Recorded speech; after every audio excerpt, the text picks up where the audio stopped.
Hai, Assalamualaikum. Bertemu lagi kita dalam pembelajaran kelas online. Kaifa halukum jami'an? Adu Allah ayubarik ala sihhatikum wa ala umuri dunyakum. Hayya nabda biqira'ati ad-du'a al-insyirah. Bismillahirrahmanirrahim.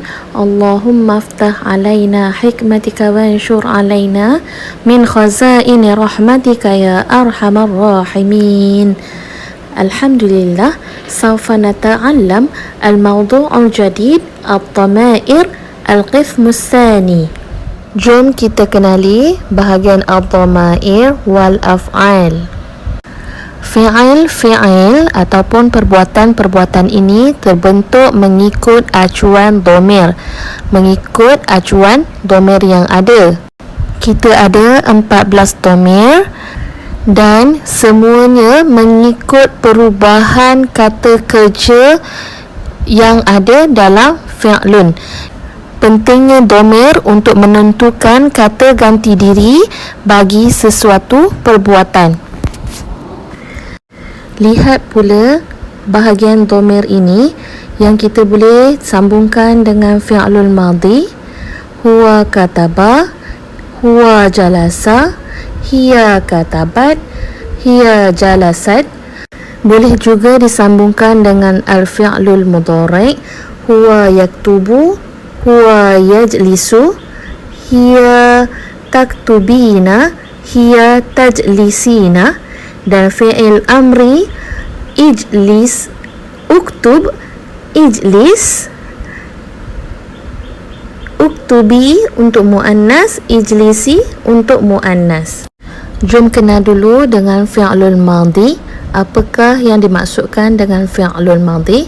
Fi'lul madhi ialah perbuatan yang berlaku pada zaman yang lepas, perbuatan yang telah berlaku pada zaman yang telah berlalu. Dan ada penambahan untuk fi'lul madhi, iaitu di bahagian belakang kalimah asal. Di bahagian belakang kalimah asal. Fi'lul madhi, Ustazah ulangi sekali lagi, fi'lul madhi ialah perbuatan yang telah berlaku pada masa lepas. Contohnya kataba, telah berlaku. Jom kita lihat fi'lul madhi hasbud dhamair, apa yang telah berlaku pada fi'al madhi jika digabungkan dengan dhamair. Kita ada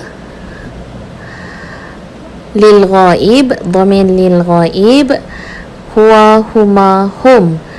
Lil ghaibah hiya huma hunna. Lil mukhatab anta antuma antum. Lil mukhatabah anti antuma antunna. Lil mutakallim ana nahnu. Lil ghaib huwa kataba, huma kataba, hum katabu. Lil ghaibah hiya katabat, huma katabata, hunna katabna. Lil mukhatab anta katabta, antuma katabtuma, antum katabtum. Lil mukhatabah anti katabti, antuma katabtuma, antunna katabtunna. Lil mutakallim ana katabtu, nahnu katabna. Dan kita lihat kembali perkataannya, asalnya ialah kataba dan penambahan di bahagian belakang mengikut jumlah dan keadaan dhamir yang ada diberikan. Mari kita lihat carta ad-dhamair dan penambahan fi'lul madhi. Untuk lil ghaib kita ada 6 untuk muzakkar dan muannas. Untuk mukhatab juga kita ada 6 untuk muzakkar dan muannas. Dan yang terakhir sekali ialah untuk mutakallim yang mempunyai penambahan yang hampir sama tetapi berbeza dengan barisnya. Kena follow dan faham formula mana untuk huwa huma hum, hiya huma hunna, anta antuma antum, anti antuma antunna, dan ana nahnu. Kita kena detect dulu, cari dulu perkataan asal, kemudian baru boleh dibuat penambahan pada fi'lun madhi tersebut. Aywa nattasilu ilal fi'lul mudhari'. Jom kita sambung pada bahagian fi'al mudhari'. Nata'arrafu bil fi'lul mudhari' huwa al fi'lul ladzi yadullu ala fi'lin fi zamanin mustaqbal, yang bermaksud perbuatan yang berlaku pada zaman sekarang dan akan datang, perbuatan yang sedang berlaku dan apa yang akan berlaku pada masa akan datang. Penambahan bagi fa'lul mudhari' ini pula terdapat 4 bahagian untuk penambahannya, iaitu huruf alif, nun, ya dan ta. Penambahannya huruf alif, nun, ya, ta. Penambahan di bahagian hadapan merujuk kepada muzakkar ataupun muannas, dan penambahan di bahagian belakang merujuk kepada jenis-jenis dhamir yang digunakan. Jadi kena faham formula bahawa huruf alif, nun, ya, ta atau ana itu adalah untuk penambahan di bahagian hadapan kalimah asal sahaja. Faham lebih lagi, kita perlu merujuk kepada chart ataupun carta fi'lul mudhari'.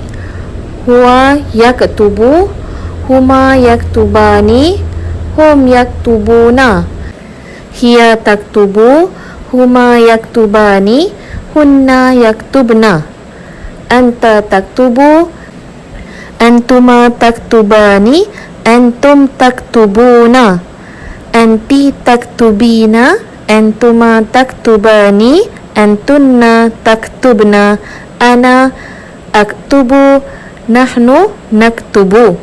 Terus kita ke bahagian carta dhamir dan fi'lul mudhari'. Apa yang terjadi bila sambungnya? Okey, kita tengok dalam carta yang pertama, lil mukhatab, anta antuma antum, anti antuma antunna, dan penambahan hurufnya di bahagian hadapan fi'il yang asal atau kalimah yang asal dan juga bahagian belakangnya. Itu kita tengok untuk antuma ada alif nun, antum ada waw nun, anti tajlisina ada ya nun. Penambahan ini tertakluk pada dhamir itu. Sekiranya antunna, kita gunakan tajlisna. Kalau hunna, yajlisna. Kenapa? Untuk membezakan antara mukhatab dengan ghaib. Itu sebabnya kita gunakan huruf ta dan huruf ya. Kena faham formula, hafal formula ini insya-Allah. Sekiranya kita faham formula, kita dah boleh tahu anta antuma antum, anti antuma antunna, ana nahnu, huwa huma hum, hiya huma hunna. Kita dah tahu apa yang perlu kita lakukan dengan fi'il tersebut. Sekiranya tak tahu, masalah bagi kita. Kita ke bahagian seterusnya, iaitu al-fi'lul amri. Hayya nata'arraf bil fi'lil amri wa al-fi'lul ladzi yadullu ala talabin yaqbalul istiqbal. Satu perbuatan yang merujuk kepada satu permintaan pada zaman sekarang ataupun akan datang. Apabila semuanya berbentuk permintaan ataupun suruhan, kita hanya gunakan dhamir anta, antuma, antum, anti, antuma, antunna. Hanya ada itu sahaja. Sangat mudah untuk mengenali fi'lul amri kerana selalunya ada perkataan alif di bahagian hadapan dan di belakangnya hanya ada ijlisa untuk musanna dan ijlisu untuk jamak 3 orang dan lebih. Seterusnya bagi perempuan, ijlisi ada penambahan huruf ya merujuk kepada anta, anti, dan juga ijlisa. Alif tersebut iaitu alif tasniyah Dan ijlisna, nun yang tersebut merujuk kepada nunun niswah atau al-jamaah yang menunjukkan kepada ramai perempuan. Jadi kita membuat suruhan kepada mukhatab sahaja, bukannya ghaib. Bagi dhamir muzakkar lil ghaib yang bersambung dengan fi'il madhi, kita bacakan sebagai huwa kataba, huma kataba, hum katabu. Huwa kataba tidak ada apa-apa penambahan. Huma kataba ada pertambahan alif sebagai menunjukkan kata fi'il tersebut untuk dua orang ataupun musanna. Dan hum katabu kita tambahkan huruf waw dan alif sebagai menunjukkan kepada jamak fi'il tersebut. Tetapi yang menjadi kesalahan para pelajar apabila menjawab soalan ialah mereka menulis huwa kataba, huma katabani dan hum katabuna. Itu adalah kesalahan kerana penambahan huruf alif dan nun bagi musanna dan penambahan waw nun bagi jamak. Itu sebenarnya adalah penambahan bagi fi'lun mudhari' untuk musanna dan juga jamak. Berkemungkinan pelajar tidak dapat membezakan antara musanna bagi fi'il madhi dan juga ismun bagi musanna dan juga jamak. Ada juga kesilapan pelajar yang menambah perkataan huma di belakang. Huma katabahuma. Kerana mengikut contoh bagi lil mukhatab yang kita ambil dhamir-dhamirnya untuk kita letakkan di bahagian belakang fi'il madhi. Contoh anta katabta. Jadi pelajar membuat kesilapan dengan meletakkan perkataan huma di belakang fi'il madhi menjadi katabahuma ataupun katabahum untuk hum. Untuk dhamir hum diletakkan katabahum. Jadi salah di bahagian tersebut. Peringatan untuk huma bagi fi'il madhi tidak perlu ditambah dengan perkataan huma, tetapi hendaklah ditambah dengan perkataan alif yang menunjukkan kepada musanna. Kita sebut alif tasniyah atau kataba, huma kataba. Begitu juga dengan hum, kita gunakan katabu. Waw dan alif bagi penambahan untuk fi'al madhi jamak tersebut adalah untuk jamaah, wawul jamaah, bukan katabahum. Permasalahan kedua bagi pelajar ialah apabila pelajar menambah huruf tambahan bagi untuk muzakkar tetapi diletakkan di bahagian muannas dan perkataan tersebut tidak ada pun dalam bahasa Arab. Contoh, antuma katabtuma dijadikan antuma katabtumani, dan antunna yang asalnya adalah katabtunna tetapi pelajar tukarkan menjadi antunna katabtunnanuna. Jadi salah begitu, ditambahkan huruf waw dan nun. Sepatutnya pelajar perlu ambil sahaja dhamir tersebut dan letakkan di bahagian belakang fi'lun madhi. Contohnya, anti katabti, antuma katabtuma dan antunna katabtunna. Kita ambil tuma, kita ambil tunna. Yang tu baru betul. Terdapat juga kesilapan pelajar yang menggunakan kaedah hukum ismun jamak untuk fi'il madhi antunna. Antunna katabtunna dah jadi antunna katabtunnati. Dibuat ada penambahan alif dan ta. Jadi itu salah bagi konsep fi'il madhi. Untuk lebih mengenali fi'il madhi dan juga perbezaannya dengan ismun, maka para pelajar perlu menghafal fi'il madhi yang sering digunakan dalam peperiksaan ataupun dalam pembelajaran. Fi'il madhi hanya terdapat 3 huruf sahaja dan huruf itu boleh berulang untuk kegunaan dhamir-dhamir yang lain. Contohnya untuk muzakkar dan juga untuk muannas. Untuk ghaib, ghaibah, mukhatab, mukhatabah dan juga mutakallim boleh berulang. Perlu hafal dhamir dan juga fi'il madhi punya formula. Formula ni senang sekiranya kita ingat. Yang penting kita tahu dhamir ada 14, maka untuk fi'il madhi juga boleh ditasrif menjadi 14 dengan hanya satu perkataan. Contohnya perkataan kataba, huwa kataba, huma kataba, hum katabu. Hiya katabat, huma katabata, hunna katabna. Anta katabta, antuma katabtuma, antum katabtum, anti katabti, antuma katabtuma, antunna katabtunna, ana katabtu, nahnu katabna.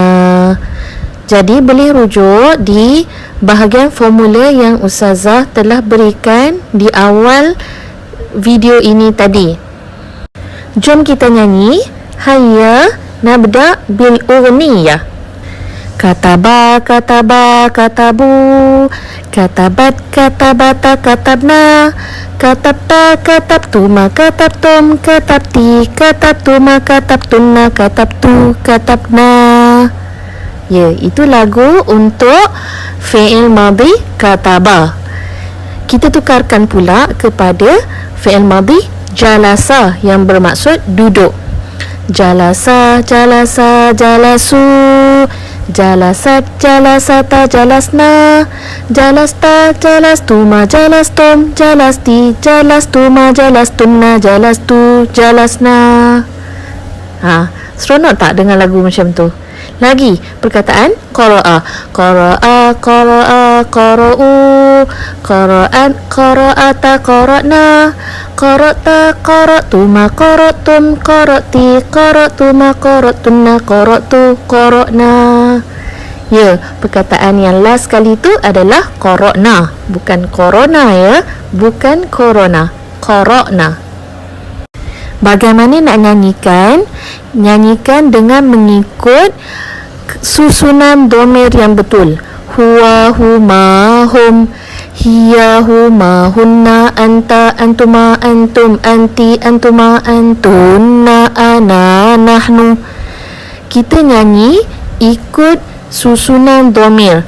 Huwa, huma, hum, hiya, huma, hunna, anta, antuma, antum, anti, antuma, antunna, ana, nahnu. Jadi bila kita faham dhamir, hafal sudah dhamir yang 14, jadi bila datang sahaja mana-mana fi'il madhi, kita boleh nyanyikan sahaja mengikut rentak yang tadi.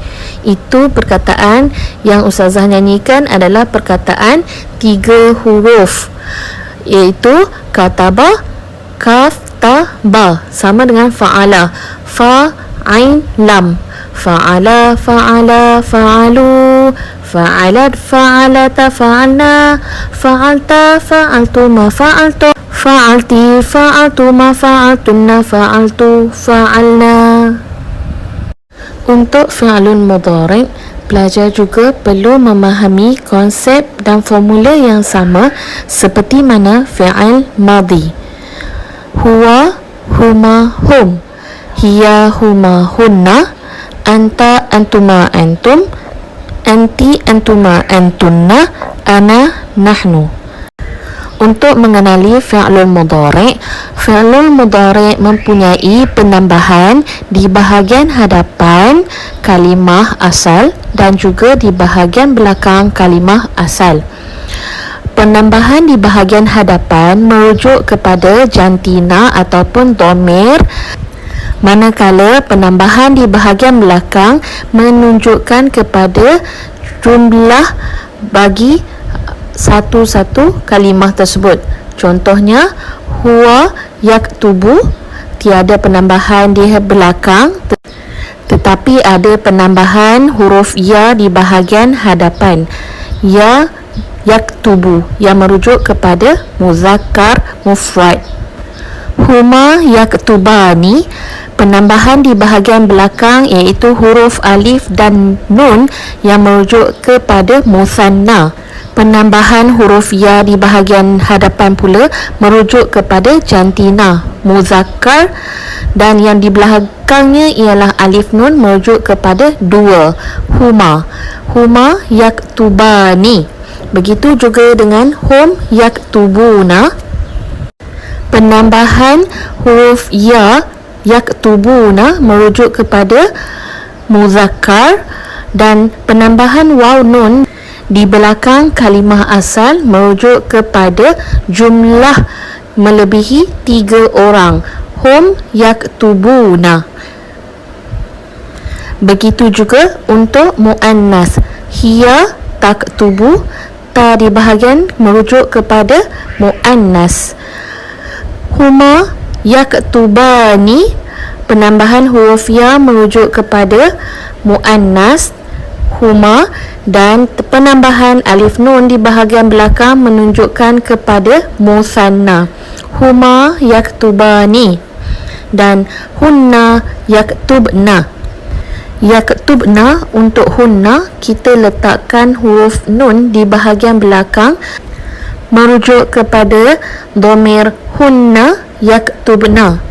Dan kenapa pula kita gunakan huruf ya di bahagian hadapan sedangkan huruf ya adalah muzakkar? Sebabnya ialah untuk nak membezakan antara hunna dan juga antunna di bahagian mukhatab. Antunna taktubna, manakala hunna yaktubna. Jadi sebab itu kita gunakan huruf ya bagi hunna untuk membuat perbezaan, dan ia tidak menjadi isu iaitu untuk muzakkar atau muannas kerana kita ada huruf nun di bahagian belakang yang merujuk kepada nunun niswah, iaitu nun yang merujuk kepada muannas. Jadi faham di situ baik-baik mengenai formula dan konsep fi'il mudhari' bagi hunna dan huma. Hayya nasma'ul ughniyah tahta al-mawdu' al-fi'lul mudhari'. Huwa yaf'alu, huma yaf'alani, hum yaf'aluna. Hiya taf'alu, huma taf'alani, huma yaf'alna. Anta taf'alu, antuma taf'alani, antum taf'aluna. Anti taf'alina, antuma taf'alani, antuna taf'alna. Ana af'alu, nahnu naf'alu. Ana af'alu, nahnu naf'alu.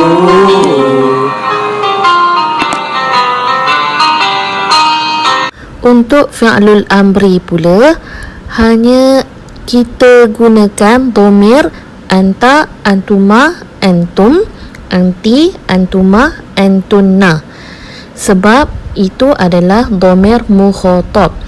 Ia berbentuk suruhan fi'lul amri ini. Apabila kita membuat satu arahan, permintaan ataupun suruhan, kita hendaklah membuat suruhan itu kepada kata ganti diri yang kedua. Engkau, awak, kamu semua. Dan kita tidak gunakan pada dia. Bagaimana kita nak suruh dia buat, tetapi kita gunakan kepada kamu yang buat. Mukhatab yang perlu buat suruhan tersebut. Jadi anta, antuma, antum, anti, antuma, antunna. Sekiranya kita hendak gunakan kalimah jalasa, kita hanya tambahkan huruf alif.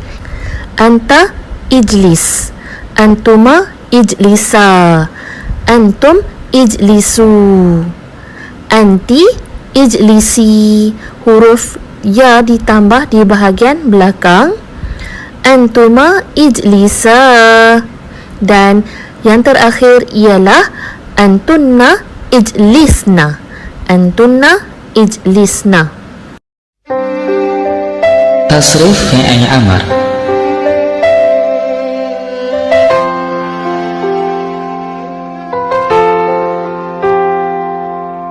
Anta if'al, antuma if'ala, antum if'alu, anti if'ali, antuma if'ala, antunna if'ala. fi'lul amr wa dhamiruha.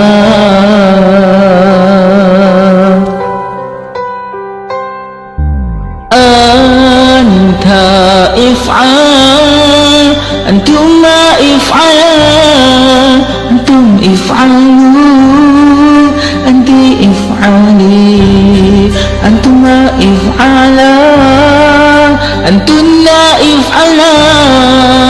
fi'lul amr wa dhamiruha.